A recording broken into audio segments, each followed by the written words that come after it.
Hey, everybody. Welcome back to Multi-usiverse podcast. I'm Garr Punnett. You might be noticing there's a little bit of a different atmosphere around me. Due to the great complications of COVID, I have some sort of sickness. I don't know whether I'm positive or negative yet, but I didn't want to go into the office. And so what you will find is we got to have a great conversation with me at home, and actually my colleague, Daniel Kietzer, who got to join me from our studio, which, as weird as it felt for myself, I hope it doesn't feel weird for you. We got to have a great conversation about reuse, what he's focusing on, a little bit of his history in scaling reuse and finding creative solutions for materials, frankly, that you either see every day or don't even know that they're going to landfill, but have great immediate economic and social impacts on local communities. So I hope you enjoy a quick hit. We'll be back at it next week. Enjoy. Thanks for joining us, Daniel, on the Multi-usiverse podcast. We've known each other for some time now, and only recently you joining the Rheaply team. Can you give everybody a little sense of like the depth of and breadth of things that you've sort of been thinking about and working on over your career, both in circular economy, but reuse and material reuse? I'd love for you to intro yourself to the audience. Yeah, absolutely. Yes, I'm Daniel Kietzer. I've been in the circular economy and sustainability world for quite a while now. Almost going on 10 plus years. And yeah, I have a background in reuse and recycling. Looking at things from a market development perspective, looking at things from a corporate perspective, and how these sorts of principles and these sorts of actions and activities integrate into a corporate environment, and then working with weird stuff. I kind of cut my teeth working on hard to recycle, very, very challenging resources and byproducts, and what a lot of people look at as waste materials, and working with those to find creative, new, high-value homes for those things. So, yeah, go ahead. I think, early on when I was sort of getting to know you, I think you blew my mind with one example, and I know you'll remember this, and I'd love to hear another one too if you've got one top of mind. But the example, this was back when I was learning more about material reuse, and almost not even material reuse doesn't do it a service. I think waste doesn't do it a service either.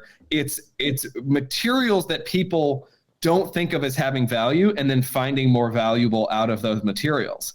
And you can correct me if I'm getting the details of the story wrong or the material wrong, but from what I remember, it was like oyster shells, or like, yeah.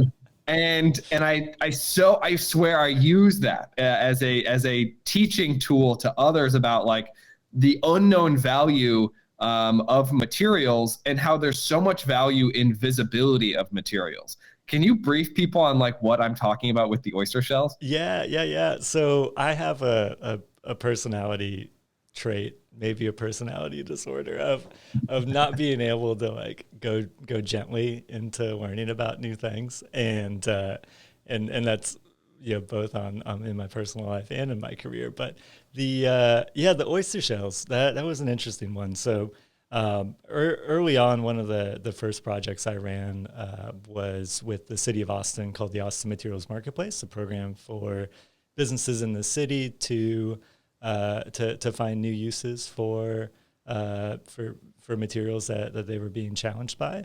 And we were working with a company in Austin, Quality Seafood. For those from Austin, Texas, it's a iconic institution, a great restaurant. They also do a lot of seafood distribution to restaurants in the city as well. And they're one of the biggest oyster distributors in the city of Austin. They service a lot of restaurants in the city with fresh oysters, a lot of that coming up from the Gulf of Mexico. And when the city of Austin rolled out their the new ordinance at the time around diverting organics from landfill, those oyster shells were a really big problem for quality. because in Austin, Texas, we're not a coastal environment. There's not a lot of known uses for oyster shells in the area.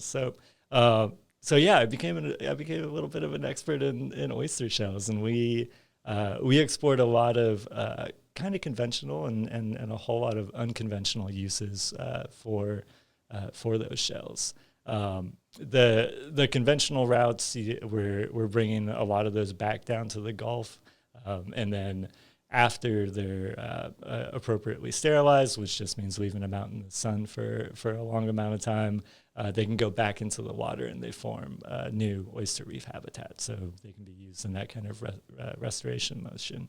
But the logistics of taking just oyster shells, not the oysters, from Austin, Texas down to the Gulf, kind of pricey. Didn't quite work out as a backhaul scenario to put them on empty trucks and take them back down. So we started looking for creative local solutions for that.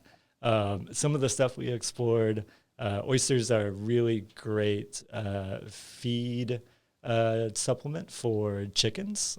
I have backyard chickens, and I buy crushed oyster shells that they eat. But we couldn't find at the time someone that was interested in crushing them up to getting them into the right size that chickens could consume. So we kind of crossed that off the list. We looked at some really creative landscaping applications for them.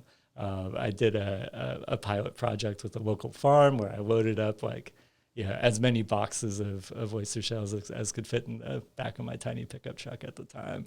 And trucked them out to a local farm. We used them in a couple of landscaping projects. They looked really cool. I don't know that the widespread applicability of that is possible, and it's definitely not possible for all situations because they smell something fierce for about 2 weeks. So you probably wouldn't want that around your house. Your neighbors wouldn't be too happy. We had a couple folks that used them to fill potholes. And kind of as that road-based material, and they work really well because they don't slide around or move around too much. So yeah, we went down the rabbit hole and finding new uses for this stuff, and lined up a couple of cool options. But yeah, oyster shells were just the tip of the iceberg for looking at how we can find new uses for strange and unusual things out there. Yeah, and I think that was always the key that stuck with me is how we are the status quo, I think, of a lot of systems that we deal with in materials or even some of the more valuable assets that we deal with that might be office infrastructure or IT equipment or research equipment that Rheaply deals with. But it often comes down to visibility, and that the options only become clearer, and there are only secondary or sort of tertiary life cycle uses for these items once you have a broader audience of which you can broadcast these materials, and that someone like you who's creative or someone else in the community who sees potential can actually put that to use and can say, oh my gosh, this is an opportunity. It's almost an entrepreneurial opportunity where you're saying, I can save money if I just use this material that nobody wants. Do you have other examples for that for listeners on things that you've seen or examples that you've seen on why it's so important to actually rely on visibility rather than just putting something in landfill? Yeah. Visibility, it changes the game. There's a lot of incredibly motivated people out there that want to be working on these issues, that have very unique capabilities, whether that's as an individual or at their business. And they really just need that creative spark. They need to see they need to see what's there to be able to think about what it can be. Another really, really fun example of that, I was working with a couple of companies on unleaded CRT glass, which is a product from a lot of electronics recycling processes. CRT monitors, the big old 50-pound giant monitors. There's still a good number of them out there, and companies are still processing them at a pretty good rate. And probably will be for the next 5 or so years. Isn't that such a message in of itself, where it's like, we're still processing that? Yeah, exactly. There's still left to process that isn't, 40, 50-year-old technology. Exactly. And so we were working with these companies trying to find some new creative end markets for this unleaded CRT glass. There's still a leaded component that can be a little difficult to handle, but the unleaded stuff, super clean, really uniform. It's a really nice, high quality feedstock. And then at the same time, I was working with a couple of ceramic tile manufacturers down in Tennessee who are looking to source more recycled content to pull into their ceramic tiles. And that was to me, and still to this day, one of my favorite examples of two organizations that would never contact one another in today's world. They wouldn't be going to the same conferences. They wouldn't be bumping into each other in the same expo hall ever. But through some of the work that I was doing, some of the stuff that we were leading in the space to create some of those new connections, they found one another, and now they've gotten a astronomical amount of that CRT glass into tiles, which is super cool. So yeah, it's stuff like that again, without that initial visibility, without that initial effort to just see what's possible out there, that would have never happened. What does it take? We focus on this a lot, or we were going to be focusing on this more and more at Rheaply, of this end market development, secondary market development, finding use that is beyond the obvious. You've done a lot of that.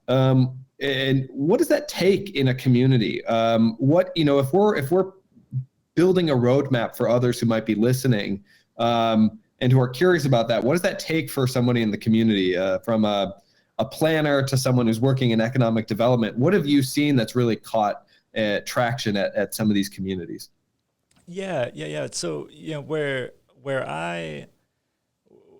my role has been for quite a while is on that kind of initial outreach, engagement, visibility piece. So getting as many businesses and organizations involved as possible, getting them engaged where they're open and able to share information about what they might have, open and able to share information around what sorts of capabilities and what sorts of manufacturing processes they're working with, and really starting to kind of map that out from a systems approach so you can see what's coming out, what could go in. And it's kind of in that motion that I think a lot of the gaps start to emerge. And that's where other stakeholders, whether that's local government, whether that's academic institutions, whatever that needs to be, as those gaps start to emerge, I think there's some really interesting and very creative ways to engage. Whether that's through supporting, funding, running these sorts of entrepreneurship programs that are getting small businesses thinking very creatively about this, whether it's looking at those gaps and saying these particular groups have been historically excluded from these sorts of conversations, and we need to find really creative ways of bringing them in and engaging them. It looks different in every community that I've done work in, but starting with some data, starting with some mapping, really lets the rest of that flow really easily. That's great to hear. And I think that's, we often, we find ourselves in those conversations where these are all passionate organizations, passionate individuals who can really come to be collaboratively focusing on how to build a marketplace, how to build an organization that, or at least a platform in which more people can be joining and finding those solutions amongst one another. That's ultimately too what I hope this podcast can offer. And we're going to be focusing more on that, is how do we start collecting voices and connecting more dots? What advice do you have though for someone who's trying to find that community, or trying to be more plugged in? Is it to go to your local ceramics processor and try to talk more there? Or is it to go and talk to economic development? Like, what can you piece together for someone who's like, man, I'm really interested in this, I just don't know where to start. Like, I need some sort of, what can you put down in terms of you should go down this rabbit hole and for that person? Yeah. Gosh, that is a great question. And I so one of the absolute favorite things that I love in this space and working in this position, are talking to the crazy innovative people out there that are really pushing new ideas and really trying to do new, totally innovative, totally off the wall things with materials. And a lot of the times it's those wild, very innovative, maybe kind of risky entrepreneurs that are really changing the game and really opening up new markets for stuff. And I think that's on us to find those voices and to amplify those voices and to share that work. And then at the same time, seeking out those venues, whether it's folks like us or whether it's whether it's community programs, whether it's getting involved with city programming that's out there, to find those venues to share that. But I think there's a hunger out there to find more people that are operating in that space, to find more content, to find more stories like that, because I think that's really what it's going to take to start shifting the to start changing the game from where we are today to where we want to be in the future. Yeah, I'm always thinking about what reuse looks like to others. For so long, for myself personally, reuse simply meant, as a kid, I had to get used to the idea of goodwill.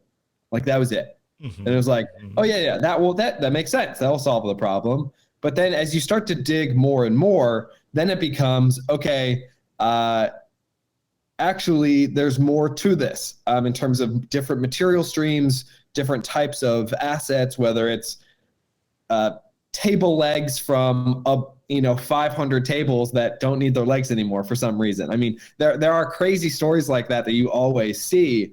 And I think it gets a bad rap sometimes for people saying like, oh, it's too messy, it's too incongruent, it won't work at scale.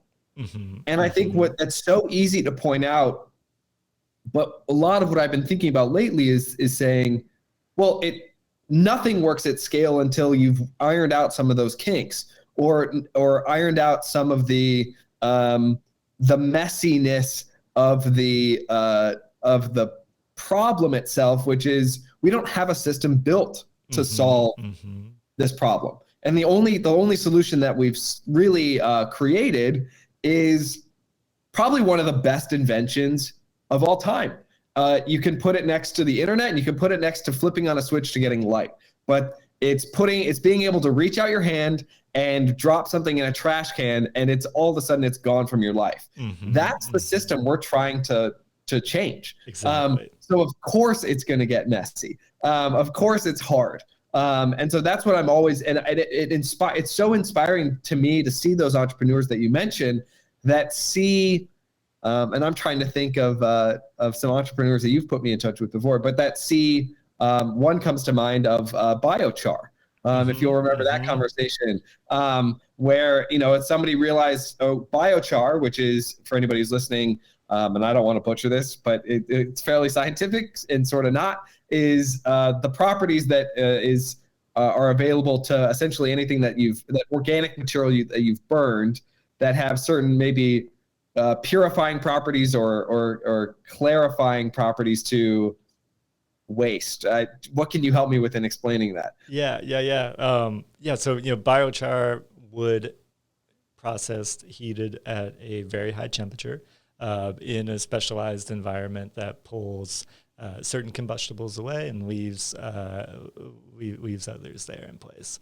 And it's a fascinating process. It's also a fascinating product, and unlocks a lot of the potential for wood waste and what folks would traditionally consider waste, and makes that into a very usable new product. Obviously you can use it as charcoal if that's what you need to do. But biochar is great for as a soil amendment. It's good for pulling certain toxic materials out of land. It does all sorts of cool things. It does, yeah, and it's that creativity to using it. And I was trying to remember because my first engagement with biochar, actually, now that I even remember, it wasn't even with bundling it. The entrepreneur I was speaking about earlier would bundle it and use it in those applications a little bit of purifying whatever solution or water or whatever. I was actually first introduced to biochar through pea cycling. Which I did a documentary on how Arizona State University researchers are looking more and more at how you can recycle urine in frankly long distance space travel. And so it was a fascinating thing where I was like, wait a second, not only did I not know about biochar, which was again more of an introduction to how you can reuse materials if you process them appropriately, but also this just is this idea, frankly, of recycling urine for plant growth or for human consumption. And so it was a fascinating, again, take on, this is how we can rethink materials. And we're going to need to constantly do this with every type of SKU, every type of thing that we create. There's got to be a handful of solutions for that, whatever we create, to turn it into something new that's further useful, but not being put in landfill. Exactly.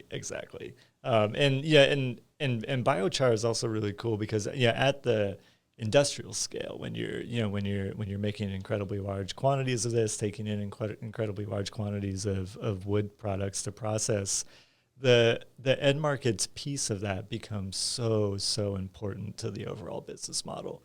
And without strength in the end markets, without that pull to bring this stuff through the system, the model shuts down. It just doesn't work. And I think in some regions that's been a very kind of classical case of the end markets not supporting the process, and the end markets just not being there for the process to work long term. So that's again one of the challenges, and also one of the really exciting opportunities of working in this space is that we get to go out and and kind of evangelize some of these materials and some of these things, but without that demand, the system doesn't work. Yeah, and it's the demand that we are both probably most obsessed with, which is establishing, because that's how the whole system works. That's how the economics work. That's how the impact then it gets driven. That's how we can then fully more reduce carbon consumption. What experience have you had, or is there anything that come to mind if there's somebody listening on how we can creatively think about something at an industrial level, where it's not quite the restaurant level, but it might be a manufacturer of a product or someone who's trying to connect dots at their organization, but something that might have a quite a significant footprint?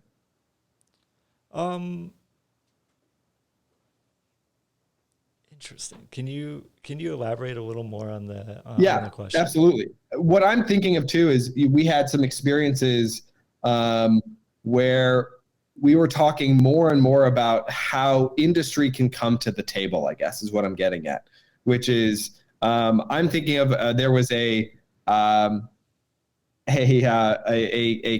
recycler actually that comes to mind, where someone is actively taking on using recyclable materials for manufacturing tissue paper, but there are byproducts.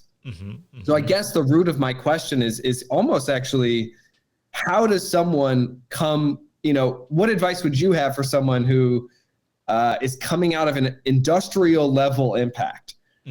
How do they come to Rheaply? How do they go to another organization without shame? And I think that's what I so respond to sometimes is people are like, I have this problem. It's so embarrassing that my organization has this problem. And I guess what I would say, like, no. Every organization has this problem. Rheaply has this problem. There are things that we do that we don't know that we're polluting in some way. And once you start to become more active and discover that, then you're like, wait, we can fix that. But it's that first step of saying, like, this is a thing we want to solve. How do you advise people to come forward on that? How can we help people in that way come forward to us or come forward to others to say, this is a problem I want to solve. I'm not ashamed of it, but I'm bringing this to the community because I want to do this in a partnership. Yeah, totally. Yeah, I mean, we're all in this together at the end of the day. It's not like we don't share landfills. It's not like we don't share the same negative impacts that industrial activity has or our personal activity has. And we buy the products. We're a part of the system as much as anybody else. And and I think starting to realize that also is a really nice transition and translation to, we also all have a shared responsibility to solve the problems that we're creating together. So I think it's okay. We know there's problems out there, and we know that there's problems out there that can be solved. Let's get it on the table and see what we can do there. I think a really nice kind of way to tiptoe into that too is it doesn't have to start with the biggest headache. I think a lot of times, a lot of the stuff that I was working with in my past role and a little bit in this role as well, it's the hardest of the hard. It's the hardest problem that somebody has to solve, and they come to us expecting all the answers, and that's tough. Like that's not an easy way to begin a relationship with the biggest mountain to climb. But in that same kind of motion, I think there's still a lot that can be done with stuff that you might have a solution for today. I think there's still a lot that can be done to elevate the quality of that solution. We talk about highest and best use. Like that really is, in almost every case, it's an endless journey. You can always do something better. You can always go higher. You can always go better. So maybe as one piece of advice, don't start with the absolute hardest problem to solve. Let's start with something that might be easier to tackle, that might have intrinsic properties in the material that make it easier to look at, how we bump that up into a repair, remanufacturing, a pure reuse. How do we start bumping those things up the value chain, not just the one thing that you're struggling the most with. Yeah, and that speaks to, I think, to what we always find it working at Rheaply, which is when we get to start having more of these conversations, we always uncover more stuff that we can work on together. And that might be both a benefit and something that's kind of scary, is to jump into something knowing, okay, it's like, I feel like it's like going to the dentist or something where you're like, my tooth hurts, but it's COVID and I haven't been to the dentist in 2 years. And I know I need to do this, but they're probably going to find some other stuff. I think it's very similar in that capacity where, we're going to find a lot more things. And we're going to learn a lot more together, but it can just start the ball. And you just kind of keep the ball rolling, and then it will just get easier and easier to solve more of those problems. Exactly. At the end of the day, circular economy is about efficiency. And that's what we're trying to build is a more efficient economy, a more efficient organization, something that allows more people to share more of the resources they're putting out into the world, and then do more of that and get more economic utility out of those resources. Exactly. And I think fundamentally that's what's most exciting about what we are able to offer and bring to the table. Well, I so appreciate you taking the time on chatting with us a little bit more about this. If there was anything that was of interest to anybody listening, please feel free to reach out to Daniel or myself again on LinkedIn. And we are happy to chat further. This is an exciting time for reuse.